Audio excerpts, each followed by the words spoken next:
নমস্কার, আমরা এসো গল্প করি। আজ আপনি শুনবেন পবিত্র ঘোষের লেখা গল্প মৃতের মন্দির। গল্প পাঠে আমি বরেন, অন্যান্য চরিত্রে অর্পিতা এবং দিগন্তিকা, এডিটিং, মিক্সিং এবং মাস্টারিংয়ে প্রীতম। শুরু হচ্ছে আজকের গল্প মৃতের মন্দির।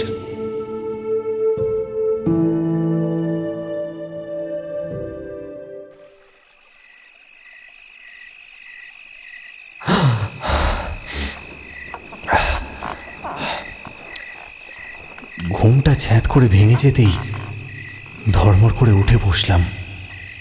কেউ কি বাড়ির চারিপাশে হেঁটে বেড়াচ্ছে? টর্চ হাতে ঘর থেকে বেরিয়ে বাড়ির চারপাশটা একবার দেখে এলাম। না, কেউ নেই। আশেপাশের বাড়িগুলোতেও আলো ফেলে ফেলে দেখলাম, চারিদিকে শুধুই নির্জনতা আর নিস্তব্ধতা। ঘরে ফিরে এসে দেওয়ালের ঘড়ির দিকে তাকিয়ে দেখলাম রাত 1:30 বাজে।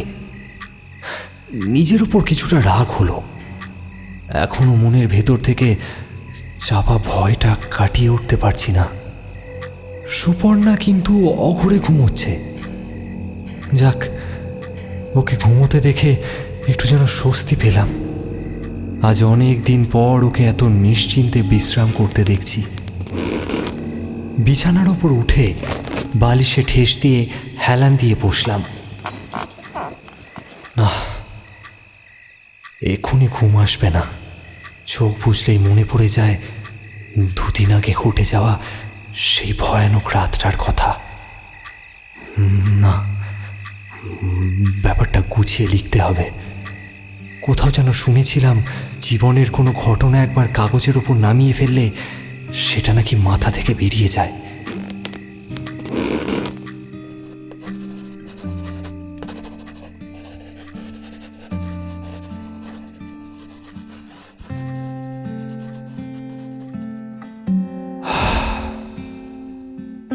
আজ প্রায় 2 বছর হলো টুবলু নেই। আমাদের একমাত্র সন্তান।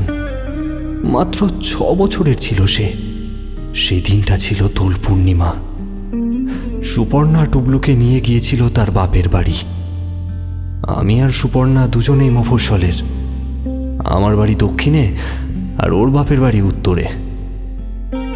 যাই হোক, ওদের সাথে সেদিন আমিও যেতে পারতাম, কিন্তু আমাকে একটা ব্যবসার কাজের জন্য থেকে যেতে হয়। আজও মনে পড়ে, বিকেলের দিকে ছেলের জন্য হঠাৎ করেই মনটা কেঁদে উঠেছিল। সঙ্গে সঙ্গে সুপর্ণাকে ফোনও করেছিলাম, কিন্তু ফোনটা বেজে বেজে একসময় থেমে যায়। ভাবলাম কাজ করছে কিছু, ব্যস্ত আছে হয়তো। কিন্তু মাত্র 5 মিনিট পরেই ফোনটা এলো। সুপর্ণার বাবা করেছিল ফোনটা। বাইরে রং খেলা হচ্ছিল বলে সারাটা সকাল টুবলুকে বেরোতে দেওয়া হয়নি। কিন্তু দুপুরবেলা কখন সবার অলক্ষ্যে সে বেরিয়ে গেছে কেউ খেয়াল পর্যন্ত করেনি। তাকে ঘরে দেখতে না পেয়ে প্রথমে ডাকাডাকি এবং পরে খোঁজাখুঁজি শুরু হলো। আমি সুপর্ণাকে বারবার সাবধান করে দিয়েছিলাম, ওদের বাড়ির সামনে ওই বড় পুকুরটা, পুকুর তো নয়, যেন একটা রাক্ষস। প্রায় ঘন্টা 2 সারা পাড়া পাতি করার পর কেউ একজন পুকুরের মাঝে ভাসমান 2টো লাল চপ্পল দেখতে পেল। টেনে তুলে আনা হলো আমার টুকলুকে।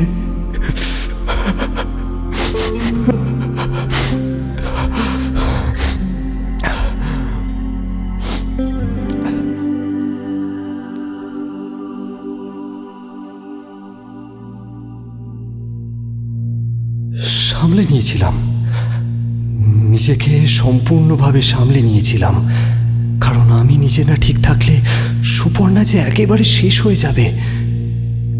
আমি ছোটবেলায় বাবাকে হারিয়েছি, কলেজ জীবনে মাকেও হারিয়েছি।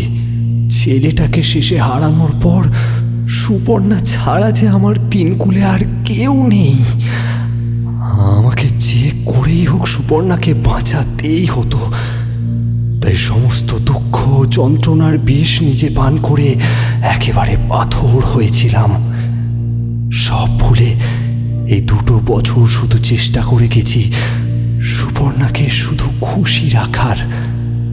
সে বারবার নিজেকে এই বিষয়ের জন্য দায়ী করছে আর আমার কাছে ক্ষমা চাইছে। আমি এই কবছর যতটা পেরেছি বাড়িতে থেকেই কাজ করার চেষ্টা করেছি। আর বলতে বাধা নেই, আমার মনে হয়েছিল খুব সামান্য হলেও আমি সফল হয়েছি।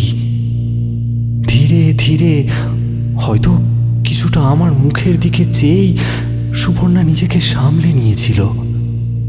যখন দেখলাম ছেলের 2য় মৃত্যুবার্ষিকীটাও শান্তভাবে কাটিয়ে দিল, তখন আমিও খানিক নিশ্চিন্ত হয়েছিলাম। শুধু রাতটা বিছানায় উসখুস করে কাটানো ছাড়া বাকি দিনের বেলাটা ঠিকই থাকতো। টুকলুকে হারানোর প্রথম 12 মাস যে অবস্থা হয়েছিল তার চেয়ে বেশ একটু সামলে নিয়েছে নিজেকে। ভেবেছিলাম এবার সব আস্তে আস্তে স্বাভাবিক হয়ে যাবে। এত বছর নিজের কাজ করে সুপর্ণার সঙ্গে যে দূরত্ব তৈরি হয়েছিল, এই 2 বছর কাছাকাছি থাকার ফলে তা অনেকটাই মিটিয়ে ফেলেছি। ভেবেছিলাম আমার আর সুপর্ণার আর কোনো বিপদ নেই। শুধুই ভেবেছিলাম, ভুল ভেবেছিলাম। আমার চোখের আড়ালে সুপর্ণা কি সাংঘাতিক বিপদের দিকে পা বাড়িয়েছিল তা ভাবলে দিনের বেলায়ও ভয়ে বুক শুকিয়ে যায়।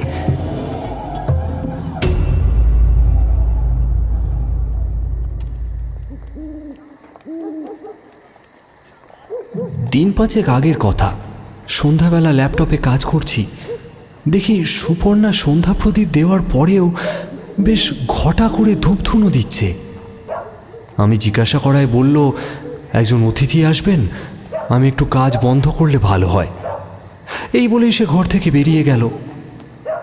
সুপর্ণার ব্যবহারে বেশ অবাক হয়ে আমি বিহ্বল হয়ে বসে রইলাম। কি করব না করব ভাবছি, এমন সময় সে আবার তাড়াতাড়ি ঘরে ঢুকে এসে আমার হাত ধরে বলল, কি গো শুনছো? তাড়াতাড়ি এসো, উনি এসে গেছেন। ওফ, এই অবেলায় আবার কে এলো? কে এসে গেছেন? তুমি তাড়াতাড়ি ড্রয়িং রুমে এসো তো। এই বলে সে আবার ব্যস্ত সমস্ত হয়ে বেরিয়ে গেল। একটু যেন খুশি খুশি ভাব দেখলাম ওর হাবে ভাবে। তবে কি ওর বাপের বাড়ি থেকে কেউ এলো? ল্যাপটপটা বন্ধ করে আমিও ঘর থেকে বেরিয়ে এলাম। বসার ঘরে এসে ধুনোর চোটে চোখ ধাঁধিয়ে গেল প্রথমটা। বাপরে, এত ধোঁয়া কিসের? কিন্তু তারপরেই ধীরে ধীরে চোখের সামনে ধোঁয়া কেটে যেতেই চোখের সামনের দৃশ্য দেখে বিস্ময়ে বাকরুদ্ধ হয়ে গেলাম। আমার ঘরের মেঝেতে বাঘছালের আসন পেতে বসে আছেন এক তেজোদ্দীপ্ত মানবী। শরীরে তার গেরুয়া শাড়ি আর রুদ্রাক্ষের আভূষণ। সত্যি কথা বলতে তাকে দেখতে ঠিক কেমন তা এখন আমার ঠিক মনে নেই, কারণ তার সেই চোখ দুটোর দিকে একবার তাকাতেই আমি কেমন যেন একটা থমথমে হয়ে গিয়েছিলাম। এসেছো, বসো বসো। আরে ভৈরবী মার হাতে বেশি সময় নেই। সুপর্ণা নিচু গলায় আমাকে আদেশ করল। তাকিয়ে দেখি সেও মেঝেতে বসে আছে, আমাদের অতিথির মুখোমুখি। আমি ধীরে ধীরে বসে পড়লাম। আমার কিন্তু কোনোদিনই ধর্মে কর্মে মতি ছিল না। ঈশ্বরের ওপর বিশ্বাস ছিল, ব্যবসায় সর্বদা সৎপথে চলেছি। যতটা পেরেছি মানুষের সাহায্য করেছি, কিন্তু অতিরিক্ত ভক্তি কোনো দিনই দেখায়নি। কালীঘাট আর দক্ষিণেশ্বর ছাড়া আর কোনো মন্দিরে কোনো দিন পুজো দিতে যায়নি। এমনকি পাড়ার মন্দিরটা ঠিক কেমন দেখতে তাও ভালো করে বলতে পারবো না। অন্য সময় হলে হয়তো সুপর্ণার ওপর রেগেই যেতাম, কিন্তু সেই সন্ধ্যায় কি যে হলো ভৈরবীর মধ্যে কি এক অমোঘ দেবীত্ব ছিল, আমি যেন বুদ্ধি বিবেচনা হারিয়ে ফেললাম। ঘরের পরিবেশ তখনও ধোঁয়াটে, ধূপধুনোর গন্ধে নিঃশ্বাস নিতে হচ্ছে। দেওয়ালের এলইডি আলোয় ভৈরবীর লম্বা কোঁকড়া চুলের ওপর অদ্ভুতভাবে প্রতিফলন হচ্ছে, ঠিক যেন পুজো প্যান্ডেলে মা শ্যামার মতো। মা, মা উনি আমার স্বামী অনির্বাণ। ভৈরবী আমার দিকে হাসি হাসি মুখে তাকিয়ে রইলেন। শিরদাঁড়া সোজা করে বসেছিলেন তিনি। আমি কি করব বুঝতে না পেরে দুহাত বাড়িয়ে তাকে প্রণাম করতে গেলাম, কিন্তু তিনি আমাকে অবাক করে দিয়ে বললেন, এক্ষুনি প্রণাম করার কোনো আবশ্যকতা নেই। আগে তোমার ক্লেশ দূর করি, তোমার মনে সত্যিই আমার প্রতি ভক্তি উদ্রেক করতে সক্ষম হই, তারপরে না হয় প্রণাম করো। আমি কোনো উত্তর দিয়ে উঠতে পারলাম না। বোকার মতো একবার সুপর্ণার দিকে তাকিয়ে আবার ভৈরবের দিকে চোখ ফেরালাম। আমার কোন ক্লেশ দূর করতে এসেছেন ইনি? পরশু অমাবস্যা। সুপর্ণার দিকে তাকিয়ে কথা বলতে শুরু করলেন ভৈরবী। কাল তোমরা নিরামিষ আহার করবে এবং পরশু সারাদিন নির্জল উপোস দিয়ে থাকবে এবং ঠিক রাত 11টা নাগাদ আমার মন্দিরে চলে আসবে। মনে রাখবে, বাড়ি থেকে বেরোনোর আগে স্নান করে নতুন বস্ত্র পরে বেরোবে। আচ্ছা মা, আমরা তাই করব। সুপর্ণা দুহাত জোর করে আকুল কণ্ঠে বলল। ভৈরবী স্মিত মুখে হাসলেন, তারপর আমার দিকে তাকিয়ে বললেন, মনের মধ্যে বিশ্বাস রেখো, তোমাদের হারানো সম্পদ ঠিক ফিরে পাবে। ওনার এই কথাটা শুনেই আমার বুকের ভেতরটা ধড়াস করে উঠল। হারানো সম্পদ ফিরিয়ে দেবেন মানে টুবলু? আমি সুপর্ণার দিকে তাকালাম, সেও আমার দিকে হাসি মুখে অথচ ছলো ছলো চোখে তাকিয়ে আছে। আমি ভৈরবীর দিকে তাকাতেই তিনি বললেন, আমার মন্দিরে এসো, তারপর যেমনটা তোমার টুবুলকে তুমি শেষবার দেখেছিলে ঠিক তেমনটাই তোমার হাতে তুলে দেবো আমি। আমি আমি যেন নিজের কানকে বিশ্বাস করতে পারছি না। একবার মনে হলো হয়তো আমাদের থেকে মোটা টাকা হাতানোর লোভে আমাদের ভাঁওতা দিচ্ছেন। এরকম তো হয়েই থাকে। সত্যিকারের তন্ত্রমন্ত্র বলে কিছু হয় নাকি? সবটাই তো ভাঁওতা।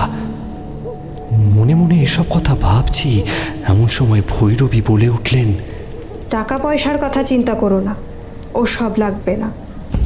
আমি চমকে উঠে তাকালাম। ভৈরবী তার স্মিত হাস্য মুখে বললেন, ও সব লাগবে না, শুধু মনে বিশ্বাসটুকু রাখবে। আমি যে মনে মনে টাকার কথা ভাবছিলাম সেটা উনি জানলেন কি করে? তবে কি সত্যিই ওনার অলৌকিক ক্ষমতা আছে? ভৈরবী ততক্ষণে উঠে দাঁড়িয়েছেন, আর সুপর্ণা ভক্তি ভরে ওনার বাঘছাল আসনটা গুটিয়ে নিয়ে বুকের কাছে ধরে রেখে দিল।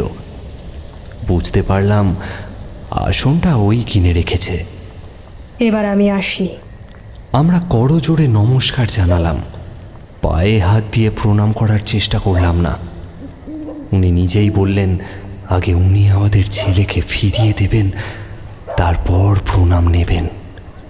হাত তুলে দেবী প্রতিমার মতো অভয়দানের ভঙ্গিতে সুখী হও বলে ধীরে ধীরে ঘর থেকে বেরিয়ে গেলেন। আমরাও পিছন পিছন চললাম। বারান্দায় পা রেখে বুঝলাম আমাদের মফস্বলটা আজ একেবারে শান্ত। বাইরের অন্ধকারটা যেন কোনো এক অজানা আশঙ্কায় থমকে রয়েছে। ভৈরবী এখন যাবেন কোথায়? ও ভালো কথা। ভৈরবী ফিরে তাকালেন আমাদের দিকে। আমার মন্দিরের পরিবেশ কিন্তু বড়ই ভয়ানক। পাকা রাস্তায় গাড়ি দাঁড় করিয়ে প্রায় 15 মিনিট হাঁটতে হতে পারে। এই হাঁটা রাস্তাটি কিন্তু বড়ই বিপজ্জনক। নানা প্রকার অশুভ শক্তি তোমাদের পথে বাধা সৃষ্টি করবে, কিন্তু ভয় পাবে না। সর্বশক্তিমানের নাম নিয়ে সোজাসুজি হেঁটে আসবে। জায়গায় জায়গায় ত্রিশূল পোতা থাকবে পথ চেনানোর জন্য। সেগুলোর আলো লক্ষ্য করে এগিয়ে আসবে। তোমাদের মধ্যে আমি সাহসিকতার জ্যোতি দেখতে পাচ্ছি। মনে সাহস আর বিশ্বাস থাকলে কারো ক্ষমতা নেই তোমাদের ক্ষতি করে। এই বলে ভৈরবী বারান্দা থেকে নেমে গেলেন। আমরাও পিছন পিছন গেলাম, কিন্তু তিনি উঠোনে নেমে যেতেই অন্ধকারে কোথায় যেন মিলিয়ে গেলেন। আমি এদিক সেদিক তাকালাম। কোথায় গেলেন? অন্ধকারে মিলিয়ে গেলেন মনে হলো। সুপর্ণা ফিস ফিস করে বলল, তারপর আসনটা মাথায় তুলে প্রণাম করে আমার হাত ধরে সে বলল, ছাড়ো, চলো তো, চলো আমরা ঘরে যাই। আমি চুপচাপ সুপর্ণার সাথে বারান্দায় উঠে আসলাম। আর তখনই কথাটা মনে হলো। আমি দাঁড়িয়ে পড়ে সুপর্ণার দিকে তাকিয়ে জিজ্ঞাসা করলাম, ইস, সুপর্ণা, ওনার মন্দিরটা কোথায় সেটাই তো জানা হলো না। আমি চিনি। তুমি চেনো? তুমি ওনার সাথে যোগাযোগ করলে কি করে? পাড়ার মন্দিরের কালী পুজোতে উনি এসেছিলেন এবার। ওখানেই তো ওনার সাথে আমার পরিচয় হয়েছে। এই তুমি জানো, উনি না আমাকে আশ্বাস দিয়েছেন আমাদের ছেলেকে উনি ফিরিয়ে দেবেন, আর আজকে আমাদের বাড়িতে আসবেন সেটাও বলেছিলেন। ওনার কথা শুনেই তো আমি নিজেকে সামলাতে পেরেছি। সুপর্ণার কথা শুনে আমার মাথায় যেন বাজ পড়ল। তাহলে আমি যে এতদিন ধরে এত চেষ্টা করেছি ওকে কষ্ট ভুলিয়ে রাখার, সে সবই কি বৃথা? আমার মুখের হাবভাব দেখে সুপর্ণা বোধহয় ব্যাপারটা বুঝতে পারল। সে চট করে আমার হাত দুটো ধরে আমার দিকে তাকিয়ে বলল, তোমার মতো স্বামী পেয়ে আমি নিজেকে ধন্য মনে করি জানো। এই 1 বছর তুমি আমার জন্য যা করেছো পৃথিবীর কেউ করতো না আমার জন্য, কেউ না। কিন্তু তোমার বুকের ভেতরের কষ্টটাও আমি বুঝতে পারি গো। তুমি বিশ্বাস করো, আমি যা করছি আমাদের দুজনের ভালোর জন্যই করছি। তুমি আমার কথায় কিছু মনে করো না। ওনার অনেক ক্ষমতা, উনি ঠিক আমাদের টুবলুকে ফিরিয়ে দেবেন, বিশ্বাস করো। উনি এরকম অনেকের জন্য অনেক কিছু করেছেন। তুমি একটু আমার উপর বিশ্বাস রাখো প্লিজ। আমি যেন কোনো মতে নিজেকে সামলে নিলাম। সুপর্ণা হাসি মুখে ঘরে ঢুকতে যাবে, সেই মুহূর্তে আবার প্রশ্ন করলাম, আচ্ছা ঠিক আছে, বুঝেছি, কিন্তু ওনার মন্দিরটা কোথায়? ওই এখান থেকে প্রায় 22 কিলোমিটার দূরে। ওই যে রায় বাহাদুরের ঘাটটা আছে না? রায় চৌধুরীদের ঘাট? আরে সে তো আসলে... আস্তে আস্তে, জানি তো, আমি জানি ওটা শ্মশান।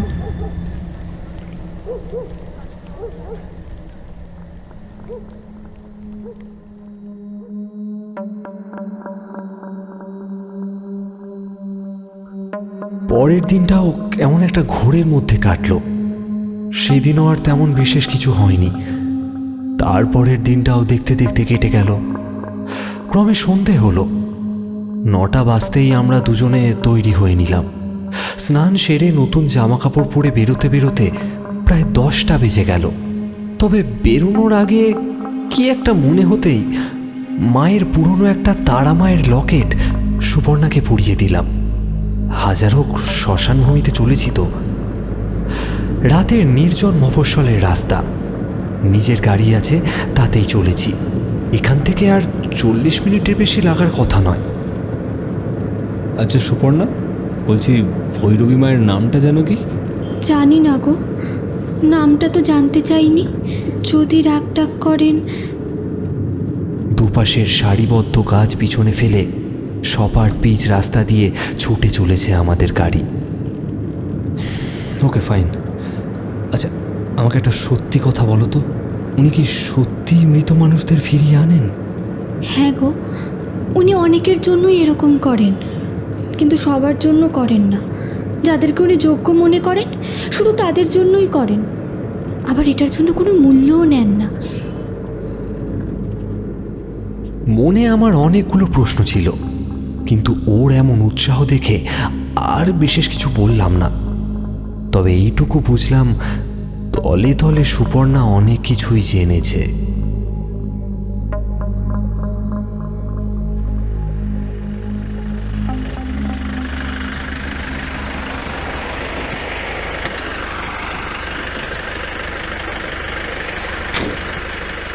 রাত 11:15 নাগাদ শ্মশানের সামনে এসে গাড়ি থামালাম।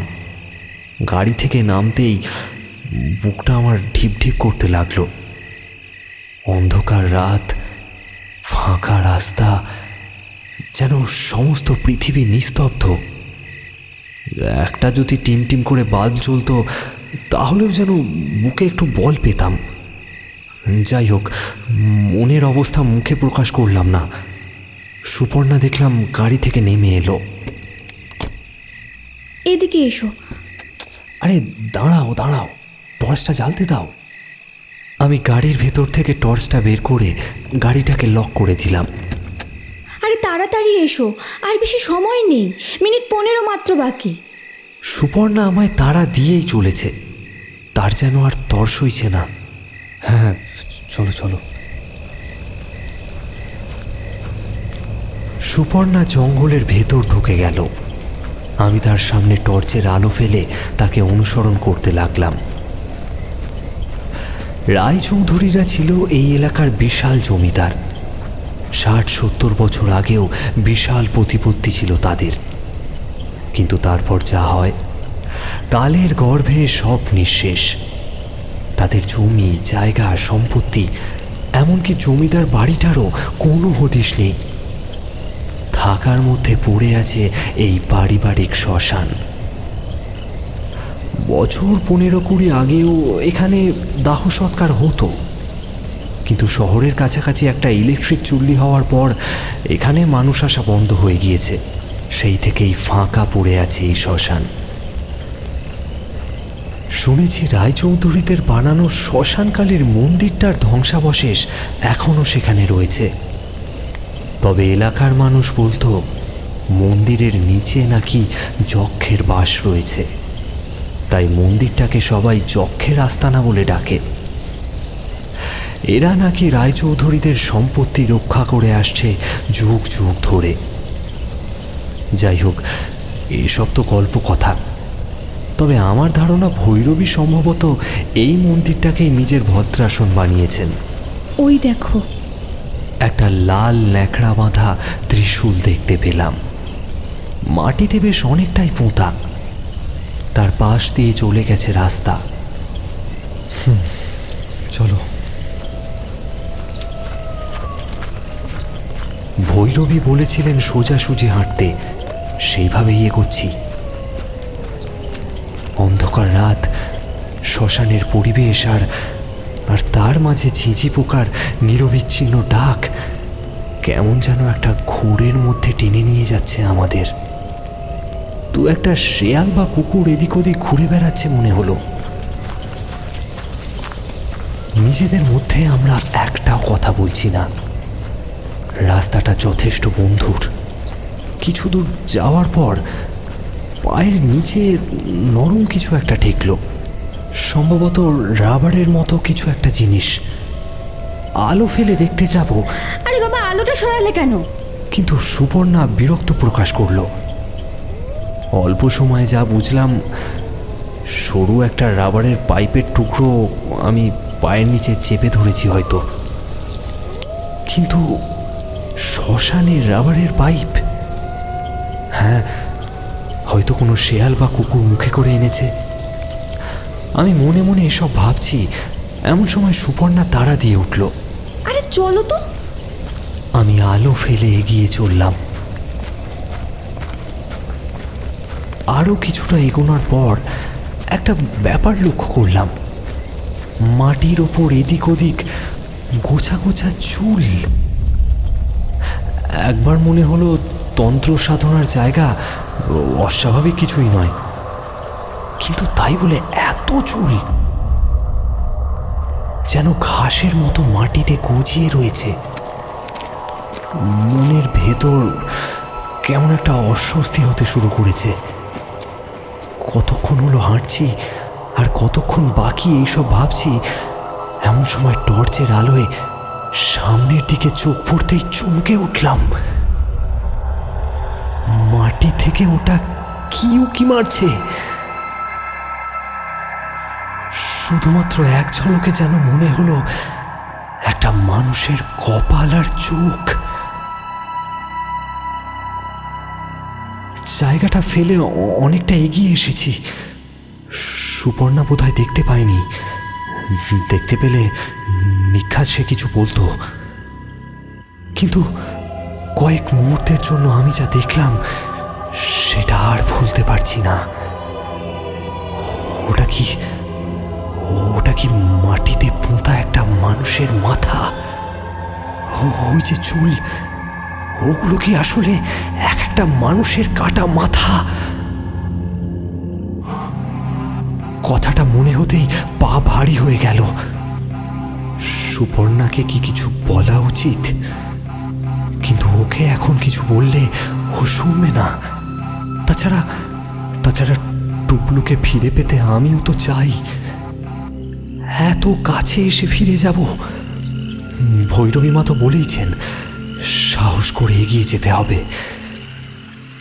নিজের মনের মধ্যে হারিয়ে গিয়েছিলাম। এমন সময় তোমরা কোথায় যাচ্ছ গো? ঠিক পেছন থেকে একটা মহিলা কণ্ঠ শুনতে পেলাম। আমি চমকে দাঁড়িয়ে গেলাম। সুপর্ণাও দাঁড়িয়ে পড়েছে। সে একদম আমার গা ঘেঁষে দাঁড়িয়েছে। আমি ওর কাঁধের উপর হাত রেখে পেছন দিকে তাকালাম। না, কেউ নেই। টর্চ ফেললাম, কিন্তু কাউকেই দেখতে পেলাম না। ভৈরবীর বলা কথাগুলো এবার মনে পড়ল। মন্দিরে যাওয়ার পথে নানা রকম অশুভ শক্তি আমাদের বাধা দেবে। আমি সামনের দিকে ফিরে সুপর্ণাকে নিয়ে এগোতে লাগলাম। কিছুটা দূর গেছি। এই, তোমরা মন্দিরে যাচ্ছ নাকি? আমি এবার আর দাঁড়ালামও না, ফিরেও তাকালাম না। সোজা এগোতে লাগলাম সুপর্ণাকে নিয়ে। সুপর্ণা ভয় পাচ্ছে, কিন্তু আমি ধরে আছি বলে সাহস করে এগিয়ে চলেছে।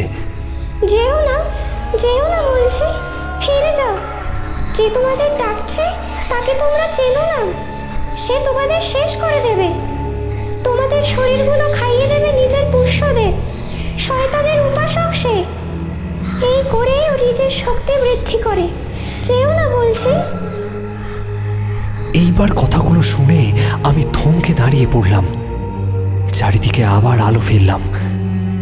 না, কেউই নেই। সুপর্ণার দিকে তাকিয়ে দেখি তার কপালে ঘাম জমেছে, ঠোঁট ভয়ে কাঁপছে। সুপর্ণা, ফিরে যাই চলো। সে ফিসফিস করে বলল। তুমি কি পাগল? এত কাছে এসে ফিরে যাবে? আরে না, ও যে বলছে। মিথ্যে বলছে। ওরা চায় না, ওরা চায় না আমাদের টুকলুকে আমাদের কাছে ফিরিয়ে দিতে। তাই আমাদেরকে ভয় দেখাচ্ছে। তুমি চলো, তুমি এখান থেকে চলো প্লিজ অনির্বাণ, প্লিজ। ইচ্ছা না থাকলেও এগোতে হলো, যা আছে কপালে। কিছুটা দূর আরও এগোলাম। কণ্ঠস্বরটা কি আবারও কিছু বলবে? না। বেশ কিছুক্ষণ হাঁটার পরও আর কিছুই শুনতে পেলাম না। আচ্ছা, ভৈরবী সত্যি আমাদের বলি দেবে না তো? সত্যি আমাদের দেহটা ওর পোষ্যদের খাইয়ে দেবে না তো? আর আমাদের কাটা মাথাগুলো মাটিতে পুঁতে রাখবে না তো? আসার সময় ওই যে রাবারের পাইপটার ওপর পা ফেলেছিলাম, ওটা আদৌ রাবারের পাইপ নাকি কাটা আঙুল? যে মাটির ওপর পা ফেলে হেঁটে যাচ্ছি তার নিচে শুধু মানুষের মৃতদেহ পোঁতা নেই তো? ভৈরবী হয়তো তার শক্তি দিয়ে মৃতদেহের গন্ধটাকে দমিয়ে রেখেছে।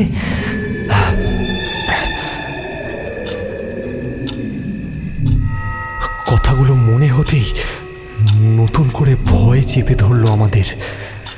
কিন্তু এর থেকে বেশি আর কিছু ভেবে উঠতে পারলাম না। একটা অপার্থিব আর্তনাদ রাতের অন্ধকার এবং নিস্তব্ধতা খান খান করে দিল। সুপর্ণা ভয়ে আমাকে জড়িয়ে ধরে আমার বুকে মাথা গুঁজে দিল। আমি ওকে জড়িয়ে ধরে রইলাম বটে, কিন্তু ভয়ে আমারও রক্ত ঠান্ডা হয়ে গেছে।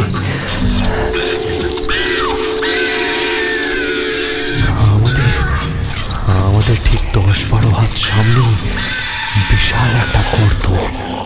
তার ভেতর থেকেই আসছে তীব্র আর্তনাদ আর ধস্তাধস্তির শব্দ, যেন গর্তটার নিচে একদল পিশাচ কোনো এক অসহায় নারীকে ছিঁড়ে খুঁড়ে খাচ্ছে। তুই একবার গড়গড় করে শব্দ শুনতে পেলাম। এগুলোই ভৈরবীর পোষ্য নয় তো? সত্যি কথা বলতে ব্যাপারটা ঘটতে সময় লেগেছিল খুব বেশি নয়, 10 থেকে 15 সেকেন্ড, কিন্তু আমার কাছে সেটা কয়েক ঘন্টার মতো মনে হচ্ছিল। বেশ কিছুক্ষণ অন্ধকারে দাঁড়িয়ে থাকার পর সুপর্ণাকে বললাম, সুপর্ণা প্লিজ ফিরে যাই, চলো। এখান থেকে ফিরে গেলে আমি নিজেকে কোনো দিনও ক্ষমা করতে পারবো না। যদি মরতে হয় আজই মরবো, কিন্তু সেটা টুবলুকে নিয়েই মরবো। সুপর্ণা ভয় পেয়েছে, কিন্তু ছেলের মায়া ছাড়তে পারছে না। কিন্তু আমি কি করব? ছেলে তো গেছেই, পাগলামো করতে গিয়ে যদি সুপর্ণাকেও হারিয়ে ফেলি, বা যদি আমারই কিছু হয়ে যায়। সুপর্ণা একা একা এই শ্মশানে করবেটা কি? রাস্তা হারিয়ে হয়তো পাগলের মতো শ্মশানে ঘুরে বেড়াবে। কথাটা ভাবতেই বুকটা আমার কেমন চিনচিন করে উঠল। আচ্ছা, কে এই ভৈরবী? ইনি আদৌ আমাদের ভালো করতে চান তো? ইনি সত্যি মানুষ তো? আমার মাথা কাজ করছিল না, কিন্তু সুপর্ণাকেও এখান থেকে ফিরিয়ে নিয়ে যেতে পারবো না। অগত্যা সামনের দিকে আলো ফেলে আর সুপর্ণাকে ধরে সাবধানে এগোতে লাগলাম। গর্তটার দিকে আর তাকাতে সাহসও হলো না। সেটাকে পাশ কাটিয়ে সামনের দিকে এগিয়ে চললাম। আবার ভয়ানক কিছু একটা দেখবো বা শুনবো এমন মনে মনে নিজেকে প্রস্তুত করছি। এমন সময় ওই দেখো, সুপর্ণার ডাকে সম্বিত ফিরল। তার আঙুল দেখাচ্ছে দূরে মন্দিরের ধ্বংসস্তূপের দিকে। মনে হচ্ছে এই সেই শ্মশানকালীর মন্দির। মন্দিরের ভেতর প্রদীপ জ্বলছে মনে হলো। ঘুটঘুটে অন্ধকারে আলোর এক হালকা আভা মন্দিরের ভেতর থেকে ছড়িয়ে পড়ছে চারিদিকে। জঙ্গল বেশ পাতলা হয়ে গিয়েছে। ফাঁকা মাঠের মতো সমতল আমাদের সামনে বিস্তৃত হয়ে গেছে। এই জায়গাটাই মূল শ্মশানভূমি। এখানেই সম্ভবত মৃতদেহ পুরানো হতো, কিন্তু কেন জানি না আর ভয় করছে না। সত্যি বলতে কি, মন্দিরটা আর তার ভেতরের আলো দেখার পর মনে বেশ সাহস ফিরে পেয়েছি। সুপর্ণারও দেখলাম জড়তা বেশ কেটে গেছে। সে তাড়াতাড়ি পা ফেলে এগিয়ে চলেছে। কিছুক্ষণের মধ্যেই মন্দিরের সামনে চলে এলাম। সোজা হেঁটে মন্দিরের সিঁড়ি দিয়ে উঠতে যাব, এমন সময় সুপর্ণা আমার হাতটা চেপে ধরল। আমি ওর দিকে তাকাতেই সে আমাকে ইশারা করে চারিদিকে দেখালো। ওই দেখো। টর্চ না ফেলেও ভালো করে বুঝতে পারলাম আমাদের দুই পাশে মাঠের ওপর সারবদ্ধ হয়ে মানুষ বসে আছে। না, ঠিক মানুষ নয়, যেন মানুষের ছায়া। মানুষ হলে কি চুপচাপ এইভাবে সারিবদ্ধ হয়ে বসে থাকতে পারে? এই যে একটু আগে তীব্র আর্তনাদ শুনলাম, এরা মানুষ হলে ছুটে আসতো না? চলো চুপচাপ গিয়ে আমরা মন্দিরে উঠি। আর শোনো, তুমি টর্চটা নিভিয়ে দাও, ওদের অসুবিধে হতে পারে। সুপর্ণা আমার কানের কাছে মুখ তুলে বলল, আমি যেটা ভাবছিলাম সুপর্ণাও সেটাই ভাবছে। কিভাবে যে নিজেকে সামলে রেখেছে তা ওই জানে। সত্যি সুপর্ণা না থাকলে আমি ভয়ে হার্ট ফেল করতাম। যাই হোক, টর্চটা নিভিয়ে সোজা গিয়ে মন্দিরের সিঁড়ির ওপরে পা রাখলাম। 4-5 ধাপ উঠে গিয়েই মন্দিরের ভেতরে গিয়ে ঢুকলাম। মাঝখানে বেশ বড় একটা বাটির মতো পাত্রে আগুন জ্বলছে। তার ভেতরটা বেশ ভালোভাবেই দেখা যাচ্ছে, কিন্তু ভৈরবী কই? সুপর্ণার দিকে তাকিয়ে বুঝলাম সেও কি করা উচিত কিছুই বুঝে উঠতে পারছে না। দুজনেই বিহ্বল হয়ে দাঁড়িয়ে আছি। এমন সময় তোমরা এসেছো? মায়াময় মাতৃময়ী কণ্ঠস্বরটা কানে আসা মাত্রই যেন ধরে প্রাণ ফিরে পেলাম। হ্যাঁ মা। আমাদের চেয়ে ওই 10 দূরে ছোট একটা প্রদীপ নিয়ে দাঁড়িয়েছিলেন তিনি। সত্যি কথা বলতে কি, স্পষ্টভাবে তার মুখটা আমি বা সুপর্ণা কেউই দেখতে পাইনি, কিন্তু তার সেই অদ্ভুত দৈব অবয়বটি আমাদের পক্ষে যথেষ্ট ছিল।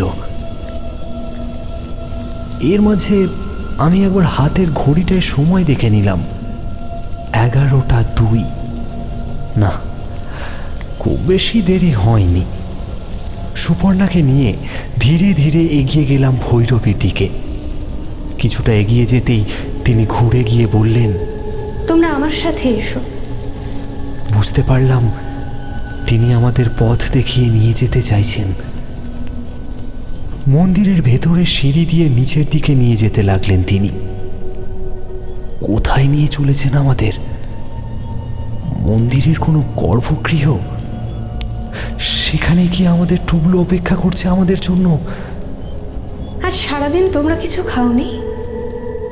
না মা, আমরা জলটুকুও স্পর্শ করিনি। সত্যি তো, আজ সারাদিন যেভাবে রয়েছি সেটা একবারের জন্য মনেই হয়নি। দিনের প্রথম দিকটা ছেলেকে ফিরে পাওয়ার আনন্দে কিছুই মালুম হয়নি, আর এই শেষ 10-15 মিনিট তো স্রেফ ভয়েই কেটে গেল। এই শ্মশানে এর আগে কেউ জীবিত অবস্থায় ফেরেনি। অনেকেই তোমাদের মতো অনেক আশা নিয়ে এসেছিল, কিন্তু তাদের আর ফেরা হয়নি। কিন্তু আজ তোমাদের মৃত্যুযোগ নেই, তাই তোমরা আজ বেঁচে ফিরতে পারছো। এসব কি বলছেন ভৈরবী? আমার যেন মাথা ঘুরতে লাগলো ওনার কথা শুনে। কিন্তু মা, আপনি যে বলেছিলেন আমাদের সন্তানকে ফিরিয়ে দেবেন। এইভাবে সন্তান লাভ সম্ভব হলে বিধাতা এইভাবেই সকলকে সন্তান দিত। যার যাওয়ার সে গেছে, এবার তোমরা এগিয়ে যাও। জন্ম মৃত্যু এইসব প্রকৃতি নিয়ম অনুযায়ী হয়, সে নিয়ম ভাঙে এমন সাধ্য স্বয়ং মহাদেবেরও নেই।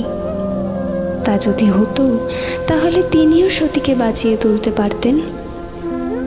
তোমাদের আগে যাদের এই শ্মশানে এসে মৃত্যু ঘটেছে সেটাও ছিল প্রকৃতির নিয়ম। আমি কি বলবো বুঝতে পারছিলাম না। সুপর্ণাও থ মেরে গেছে। ভৈরবী কাল সন্ধ্যায় যখন এসেছিলেন তখন এসব বললেন না কেন? মা, তাহলে আমরা আমাদের সন্তানকে ফিরে পাবো না? সুপর্ণাই সাহস করে প্রশ্নটা করল। ভৈরবী স্পষ্ট করে বললেন, মৃত মানুষ কখনো ফিরে আসে না মা। তবে তোমাদের এখানে আসাটা বৃথা হয়নি। তোমরা এসেছো বলেই আজ এক পাপিষ্ঠ তার পাপের শাস্তি পেয়েছে। ঠিক যেমন কৃষ্ণের আগমন হয়েছিল কংসকে শাস্তি দেওয়ার জন্য। কথা বলতে বলতে কখন যে একটা দরজার সামনে এসে দাঁড়িয়েছি বুঝতে পারিনি। ভৈরবী আমাদের দিকে একপাশ ফিরে বললেন, এই দরজা দিয়ে বেরিয়ে যাও, বাইরে সিঁড়ি আছে, সেটা শ্মশানের রাস্তায় নিয়ে গিয়ে তুলবে। চিন্তা করো না, ফেরার পথে কেউ তোমাদের বিরক্ত করবে না। আর হ্যাঁ, এই দরজার ওপারে যাই দেখতে পাও না কেন, ভয় পাবে না। জানবে পাপেই তার পাপের শাস্তি পেয়েছে। অন্যের জন্য যে গর্ত খোঁড়ে, তাকে নিজেকেই সেই গর্তে এসে পড়তে হয়। এবার যাও। ভৈরবীর এই যাও বলাটার মধ্যে কি ছিল জানি না। আমি আর সুপর্ণা কেমন যেন তার আদেশের বশবর্তী হয়ে গেলাম। সন্তানকে ফিরে পাওয়ার যে স্বপ্ন আমাদের ভেঙে চুরমার হয়ে গেল, সেটা বুঝে যাওয়ার সত্ত্বেও যেন দরজা খুলে বেরিয়ে যাওয়া ছাড়া আর কিছুই করতে পারলাম না।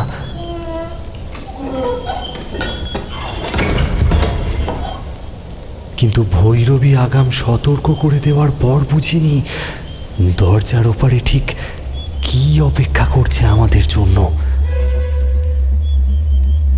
দরজা খুলে এক হাতে শক্ত করে সুপর্ণার হাত ধরে অন্য হাতে সামনের দিকে টর্চ ফেলতেই আমার শিরদাঁড়া দিয়ে তরল স্রোত নেমে গেল। আমাদের সামনে হাত পা ছড়িয়ে ছিন্ন ভিন্ন দেহে পড়ে আছেন স্বয়ং ভৈরবী।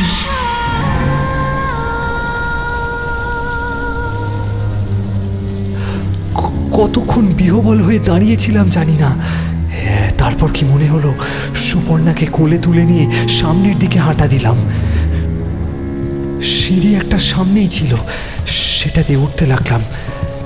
একে সারাদিনের উপোস, সেই সঙ্গে শারীরিক আর মানসিক ধকল, তারপরও একটি মানুষকে কোলে নিয়ে সিঁড়ি দিয়ে উঠে যাওয়া এক কথায় দুঃসাধ্য ব্যাপার।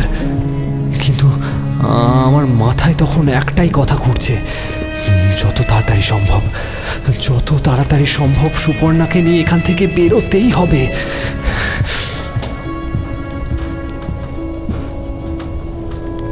সিঁড়ির শেষ ধাপটা টপকে যখন শ্মশানের রাস্তায় পা রাখলাম, তখন বুঝতে পারলাম সেই বিশাল গর্তটার বাইরে এসে দাঁড়িয়েছি। শ্মশানে ঢোকার কিছুক্ষণ পরেই গর্তের ভেতর থেকে আর্তনাদার ধস্তাধস্তির শব্দ পেয়েছিলাম। তাহলে কি সেটা ভৈরবীরই? এবার আমাকে নামাও। সুপর্ণা আর্জি জানালো, কিন্তু আমি কোনো কথা না বলে তাকে কোলে করে নিয়েই সোজা রাস্তা ধরে বেরোতে লাগলাম। নিজের অনিচ্ছা সত্ত্বেও যেন সব কিছু একেবারে পরিষ্কার হয়ে যাচ্ছে। তার মানে ভৈরবী আমাদের ডেকেছিলেন শয়তানের হাতে আমাদের উৎসর্গ করবেন বলে। উনি এরকম অনেকের সাথে আগেই করেছেন, কিন্তু আজ আমাদের মৃত্যু চোখ ছিল না। উনি আমাদের জন্য গর্ত খুঁড়ে রেখেছিলেন। অন্ধকারে বুঝতে না পেরে আমরা গিয়ে পড়তাম গর্তের ভেতর, আর তারপর ওনার পোষ্যরা আমাদের দুজনকে ছিঁড়ে খেত। হায় ভগবান! এই ব্যাপারে সেই অশরীরী কণ্ঠস্বর আমাদের বারবার সতর্ক করে দিচ্ছিল। হয়তো জীবিতকালে তাকেও এই একইভাবে শেষ করা হয়েছে। মন্দিরের বাইরে যেসব সারিবদ্ধ প্রেতাত্মাদের দেখলাম, তারাও হয়তো এই একইভাবে শেষ হয়েছে। কিন্তু আমাদের শেষ করতে পারলেন না ভৈরবী। আমাদের জন্য খোঁড়া গর্তে কোনোভাবে নিজেই গিয়ে পড়লেন আজ, আর তার পোষ্যরা আজ তাকেই। কিছু তো নিশ্চয় ছিল, তারা হয়তো আমাদেরও আক্রমণ করতে পারত, করেনি। তার কারণ ওই যার সাথে মন্দিরের ভেতরে দেখা হলো, তিনি, যাকে প্রথম থেকেই ভৈরবী বলে ভুল করে আসছি, তিনি ভৈরবী নন। তাহলে কে তিনি?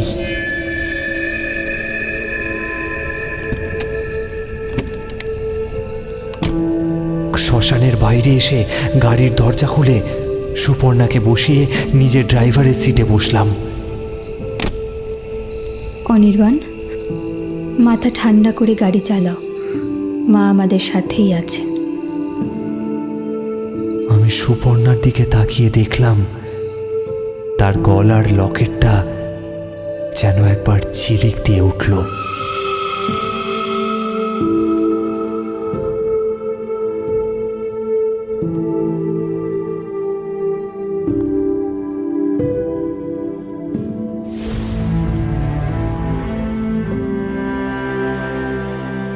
কেমন লাগলো আজকের গল্প? ভালো লাগলে অবশ্যই আমাদের চ্যানেল এসো গল্প করিকে সাবস্ক্রাইব করুন। প্লিজ একটি লাইক করুন আর একটা কমেন্ট করে দিন, যাতে আমাদের গল্প আপনার নিউজ ফিডে প্রতিদিন আসতে থাকে। শুভরাত্রি, ভালো থাকবেন।